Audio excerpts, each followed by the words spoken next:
నమస్కారం NS news కి స్వాగతం. నా పేరు ఉషా. ముందుగా ముఖ్యాంశాలు. మ్యాక్సివిజన్ కంటి హాస్పిటల్స్ ఆధ్వర్యంలో మయోపియా అవగాహన నడక. పిల్లలలో వేగంగా పెరుగుతున్న మయోపియాపై అవగాహన కల్పించేందుకు కాకినాడ మ్యాక్సివిజన్ కంటి హాస్పిటల్స్ ఆధ్వర్యంలో మయోపియా అవగాహన నడక నిర్వహించారు.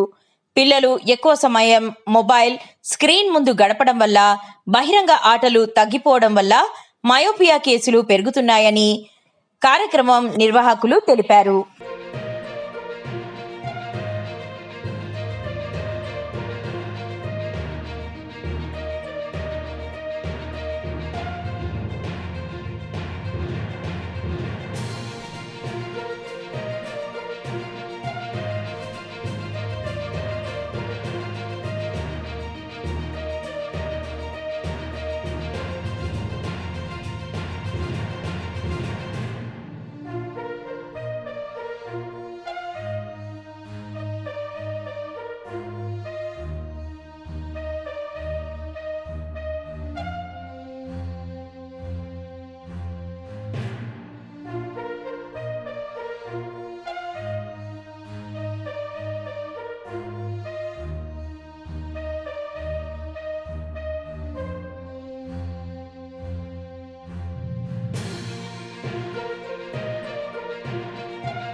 Protect vision. Protect vision. Alaisan. Sarvendriyanam. Nayanam Pradhanam.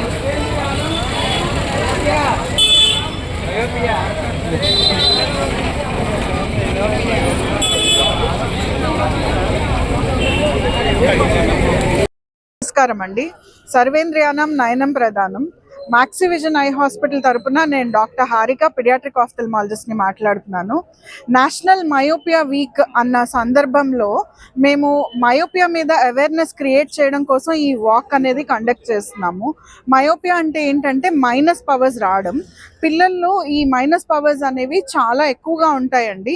పిల్లలు దగ్గరగా టీవీ ఏది వెళ్ళి దగ్గరగా చూస్తున్నా, కళ్ళు అస్తమానం నలుపుతున్నా ఏదో ప్రాబ్లం ఉందేమో అని అనుమానం వచ్చి మీరు రెగ్యులర్ చెకప్స్కి తీసుకురావాలి. ఒకవేళ ఏ ప్రాబ్లం లేకపోయినా కూడా మయోపియా ఒక్కొక్కసారి తెలియకుండా కూడా చిన్న పవర్స్ నుంచి పెద్ద పవర్స్కి చాలా ఫాస్ట్గా వెళ్ళిపోతుంది. కోవిడ్ తర్వాత కోవిడ్ కన్నా ఎక్కువగా విజృంభించిన డిసీజ్ ఏది అంటే అది మయోపియా. సో దీన్ని ముందు అసలు రాకుండా చేయడం కోసం రెగ్యులర్ చెకప్స్ కావాలి. పిల్లలు outdoor 1 hour outdoor play must అండి.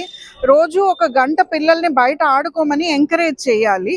Okay, and regular screening checkups every 6 years age వచ్చిన దగ్గర నుంచి ప్రతి సంవత్సరం స్క్రీనింగ్ చేయించండి. స్క్రీనింగ్ చేసిన తర్వాత మయోపియా లేకపోతే మయోపియా రాకుండా ఏం చేయాలో చెప్తాము.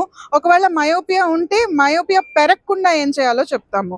మయోపియా అనేది మైనస్ గ్లాస్ పవర్స్ -4 -6 కన్నా పెరిగితే కళ్ళల్లో క్యాట్రాక్ట్స్ అని, గ్లకోమా అని, రెటినల్ డిటాచ్మెంట్ అని చాలా కాంప్లికేషన్స్ వస్తాయి. అవి ఏం రాకుండా బ్లైండ్నెస్ ప్రివెంట్ చేయాలి అంటే ముందు మయోపియా రాకుండా ప్రివెంట్ చేయాలి. దానికోసం స్క్రీన్స్ తగ్గించాలి, చీకట్లో అసలు చూడకూడదు, కూర్చునే చదువుకోవాలి. స్కూల్స్లో కూడా అండ్ ఇంట్లో కూడా ఫుల్ లైట్లోనే చదువుకోవాలి. ఈవెన్ స్క్రీన్స్ చూసినా అదే చేయాలి. చీకట్లో చదవడాలు, చీకట్లో ఫోన్ చూడాలు, చీకట్లో టీవీ చూడాలు మంచిది కాదు. పిల్లల్ని 1 hour అవుట్డోర్ ప్లే ఎంకరేజ్ చేయండి. బాదం డైలీ పెట్టండి. ఇంకా తెలుసుకోవడానికి మ్యాక్సివిజన్ ఐ హాస్పిటల్కి రండి. నమస్కారం అండి. ఈరోజు మ్యాక్సివిజన్ ఐ హాస్పిటల్ ద్వారా మయోపియా అవేర్నెస్ వాక్ అనేది చేయడం జరుగుతుందండి. సో మయోపియా అనేది చాలామంది పిల్లల్లో తెలియకుండా వ్యాప్తి అనేది చెందుతుందండి. అందరూ కూడా క్రమం తప్పకుండా ప్రతి 6 నెలలకి ఒకసారి ఐ హాస్పిటల్లో ఖచ్చితంగా చెకప్ చేయించుకోవాలండి. ఈ సందర్భంగా మీ అందరికీ తెలియజేస్తుంది ఏంటంటే నవంబర్ 30వ తారీఖు వరకు పిల్లలందరికీ కూడా ఫ్రీ ఐ స్క్రీనింగ్ మనం అందించడం జరుగుతుందండి. ఇది అందరూ కూడా పేరెంట్స్ పిల్లలు గమనించి మ్యాక్సివిజన్ ఐ హాస్పిటల్లో కాకినాడ బ్రాంచ్లో మరి ముఖ్యంగా ఈ ఫ్రీ కన్సల్టేషన్ అందించడాన్ని మీరు అందరూ కూడా సద్వినియోగం చేయించుకుని ఫ్రీ చెకప్ చేయించుకోవాల్సిందిగా కోరుతున్నాం.